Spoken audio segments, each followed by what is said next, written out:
রাজশাহী বোর্ডের এইচএসসি 2026-এর পরীক্ষার্থীবৃন্দ, তোমাদের বাংলা দ্বিতীয় পত্রের একটি গুরুত্বপূর্ণ টপিক হলো পারিভাষিক শব্দ, যেখান থেকে পরীক্ষায় তোমাদের 10 নম্বর এসে থাকে। এটির অথবা হিসেবে তোমাদেরকে কিন্তু অনুবাদ অ্যান্সার করতে হয়। অনুবাদ তুমি যত ভালোই লিখো না কেন, তোমাকে আসলে 10-এ 10 সারা কখনোই দেবে না। কিন্তু তুমি যদি সঠিকভাবে 10টি পারিভাষিক শব্দের বাংলা অর্থ লিখে আসতে পারো, তাহলে কিন্তু তুমি 10-এ 10 নিশ্চিত পাবা এবং তোমার পক্ষে A+ পেতে খুবই সহায়ক হবে। শিক্ষার্থীবৃন্দ, এই বছর রাজশাহী বোর্ডের জন্য কোনগুলো পারিভাষিক শব্দ সবচেয়ে গুরুত্ব সহকারে পড়া উচিত, সেটি আমি আমার দীর্ঘ পর্যালোচনা গবেষণা করে বের করেছি। তোমরা এই যদি 30টি পারিভাষিক শব্দ খুব ভালো করে আমার সঙ্গে এখন রিভিশন দিয়ে ফেলো, আশা করি তুমি এখান থেকে বেশ কয়েকটি পারিভাষিক শব্দ পরীক্ষায় তুমি পেয়ে যাবা।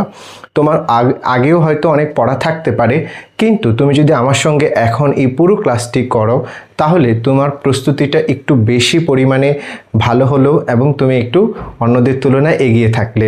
সেই সঙ্গে তোমাদের জন্য বোনাস টিপস হিসাবে আমার পক্ষ থেকে থাকবে যে পরীক্ষায় পারিভাষিক শব্দগুলো আসলে কিভাবে লিখলে স্যাররা খুশি হন, তার একটি নমুনা প্রশ্নের উত্তর আমি তোমাদেরকে এই ক্লাস শেষে দিয়ে দেব, যাতে তোমরা সুন্দর করে পরীক্ষার খাতায় পারিভাষিক শব্দগুলো লিখে আসতে পারো।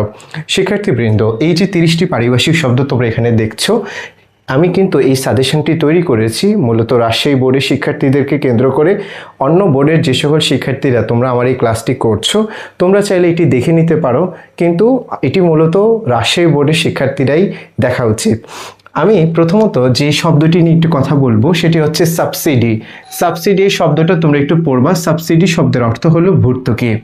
দ্বিতীয়ত তোমরা যে শব্দটি পড়বা সেটি হচ্ছে স্যাংশন। স্যাংশন শব্দের অর্থ হলো মঞ্জুরি।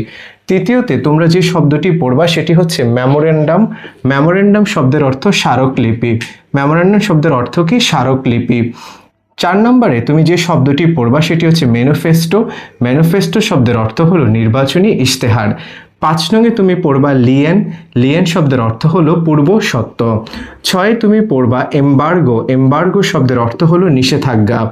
7 তুমি পড়বা চ্যান্সেলর। চ্যান্সেলর শব্দের অর্থ হলো আচার্য। 8 তুমি পড়বা বেইল। বেইল শব্দের অর্থ হলো জামিন।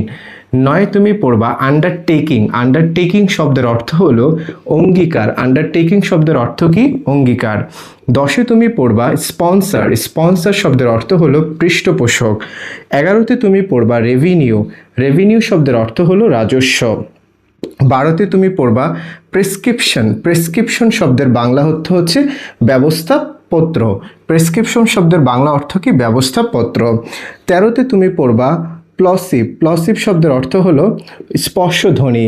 14 তুমি পড়বা মিসক্রিয়েন্ট। মিসক্রিয়েন্ট শব্দের অর্থ হচ্ছে দুষ্কৃতিকারী। 15 তুমি পড়বা ইন্টারপ্রেটার। শব্দের অর্থ হলো দোভাষী। 16 নম্বরে তুমি পড়বা হচ্ছে ইমিগ্রেন্ট। ইমিগ্রেন্ট শব্দের অর্থ অভিবাসী। 17 তুমি পড়বা এপিটাফ। এপিটাফ শব্দের অর্থ হচ্ছে সমাধি স্তম্ভলিপি, অর্থাৎ কবরের উপরে যে লেখাটা থাকে না, এটাকে আমরা বলি এপিটাফ। এপিটাফ শব্দের অর্থ কি? সমাধি স্তম্ভলিপি। 18 চলে যাবো বাই ইলেকশন। বাই ইলেকশন শব্দের অর্থ হচ্ছে উপনির্বাচন। বাই ইলেকশন শব্দের অর্থ কি? উপনির্বাচন। 19 তুমি চলে যাবা বায়োগ্রাফি। বায়োগ্রাফি শব্দের অর্থ হলো জীবনী। 19 চলে যাবা বায়োগ্রাফি শব্দের অর্থ কি? জীবনী। 20 চলে যাবা অ্যানেক্সেশন।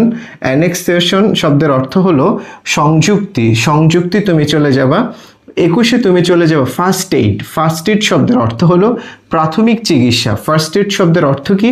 প্রাথমিক চিকিৎসা। 22 তুমি চলে যাবা ইডিয়ম। ইডিয়ম শব্দের অর্থ হলো বাগধারা। ইডিয়ম শব্দের অর্থ কি? বাগধারা।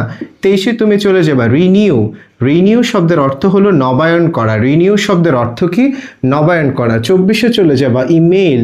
ইমেইল শব্দের বাংলা অর্থ হচ্ছে বৈদ্যুতিক চিঠি। ইমেইল শব্দের বাংলা অর্থ কি? বৈদ্যুতিক চিঠি।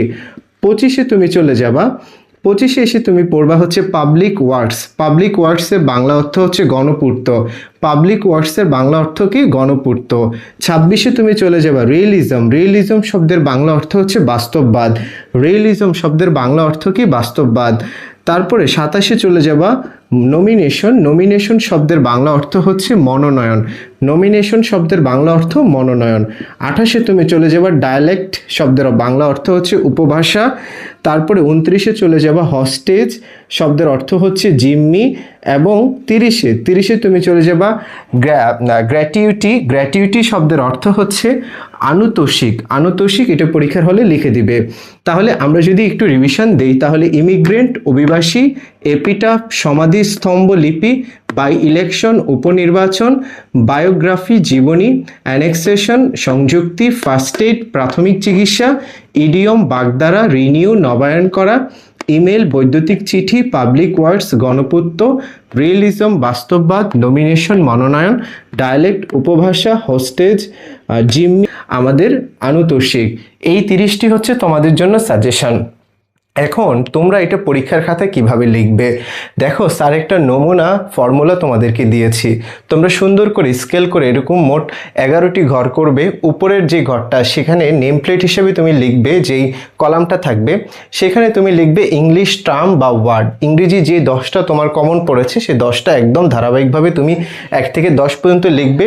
পাশের কলামে তুমি লিখবে বাংলা পারিভাষিক অর্থ, অর্থাৎ তুমি যে ইংরেজি শব্দটা লিখেছো সেটার পাশে দিয়ে তুমি বাংলা অর্থটাও লিখে দেবে।